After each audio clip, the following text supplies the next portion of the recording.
नमस्कार, मी सुनील कातेरे. रायगड टाइम्स महाराष्ट्र 36मध्ये आपल्या सगळ्यांचं स्वागत आहे. नवी मुंबईच्या प्रलंबित प्रश्नांवर आपण नेहमी चर्चा करत असतो. आज आपण तळोजा फेज 1 मधील काही मुस्लिम महिलांचा प्रतिक्रिया ऐकली. शिया सुन्नी या कब्रिस्तानच्या या नवीन कुठेतरी या वादाचं आपल्याला स्पष्टीकरण मिळत होतं आणि त्यामध्ये हरीश सर यांच्यावर त्या उद्घाटनाच्या निमित्ताने काही बातचीत झाली. सरांसोबत आपण चर्चा करणार आहोत. सर, कसं पाहता या सगळ्या मुद्द्यावर?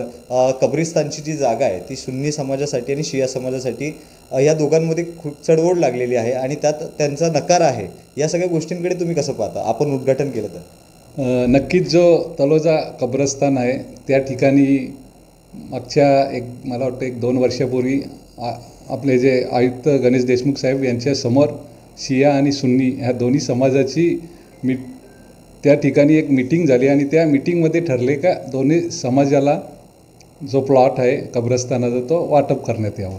आणि त्या दृष्टीने आम्ही त्यावेळी आयुक्त साहेबांना हे करून दोन्ही समाजाचे लोक त्या ठिकाणी प्रतिष्ठित लोक उपस्थित होते आणि त्या ठिकाणी मी 2 ते 2.5 कोटी त्यावेळी सुन्नी समाजासाठी आपण मंजूर केले आणि नंतर यांना काय 3 का 4 गुंठ जो प्लॉट ठेवला होता शिया समाजासाठी आणि तो काल परवा आम्हाला त्या समाजाने बोलवले आणि महापालिकेने अंदाजे मला वाटतं त्यांचा जो प्रार्थनास्थळ आहे त्याला 19 लाख मंजूर केलेले आहेत.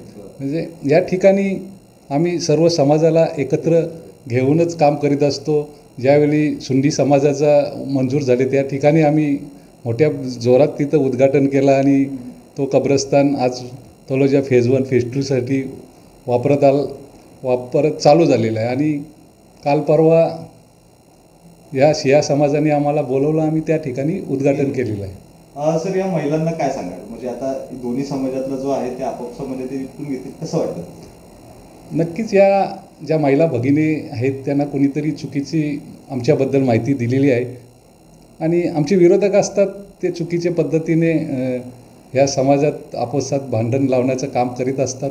परंतु आम्ही 10-12 वर्षे झाले तळोजा फेज 1 फेज 2मध्ये हिंदू, मुस्लिम, शीख, ईसाई सर्व जाती धर्माच्या लोकांना एकत्र करून एक शांतता प्रस्थापित करून या समाजाची जी कामं असतील ते करण्याचा प्रयत्न करीत असतो आणि प्रत्येक समाज आम्हाला आवर्जून त्या ठिकाणी प्रत्येक कार्यक्रमाला बोलवित असतो आणि आम्ही त्या ठिकाणी जाईत असतो. त्यांच्या ज्या समस्या आहेत त्या सोडवण्याचा प्रयत्न करीत असतो आणि तशाच पद्धतीने काल परवा आम्हाला ह्या समाजाने त्यांचा जो 19 लाख महापालिकेच्या मार्फत मंजूर झाले ते उद्घाटन होतं आणि आम्हाला तिथे पाहुणे म्हणून बोलवले होते.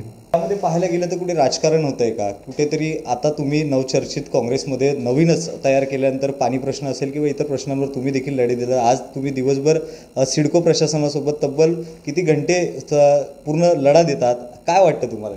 नक्कीच या ठिकाणी माझे जे विरोधक आहेत ते राजकारण करण्याचा प्रयत्न आहे आणि दोन्ही समाजाबद्दल माझी चांगलीच भावना आहे आणि इथला सगळेच हिंदू असो, मुस्लिम असो, ख्रिश्चन असो, प्रत्येक समाजासाठी आम्ही काम करीत असतो आणि प्रत्येक समाज मला बोलवीत असतो प्रत्येक कार्यक्रमाला आणि त्या ठिकाणी आम्ही त्यांच्या कार्यक्रमासाठी आवर्जून उपस्थित असतो. पण इतर काही लोक असतात त्या अशा चुकीची पद्धतीने लोकांना भडकवीत असतात त्या नागरिकांना. परंतु गेली 10 वर्षे तळोजा फेज 1 फेज 2मध्ये हिंदू, मुस्लिम, शीख, ईसाई किंवा अन्य धर्मांना आम्ही एकत्र येऊन इथं शांततेत राहतो आणि याच्या पुढे शांतता राखण्याचा आमचा प्रयत्न असेल.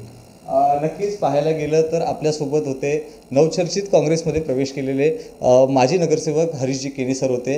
नेमकी फेज 1 तळोजामध्ये जी खदखद आपल्याला या काही सकाळपासून आपल्याला जी पाहायला मिळत होती, महिलांचा जो खदखद होती ती नेमकी कशा स्वरूपात आहे यामध्ये हरीश केनी सरांनी आपली व्याख्या सांगितली. यामध्ये पाहायला गेलं तर समाजातली तेढ कुठेतरी निर्माण होऊ नये याकडे सगळ्यांनी जाणीवपूर्वक लक्ष दिलं पाहिजे.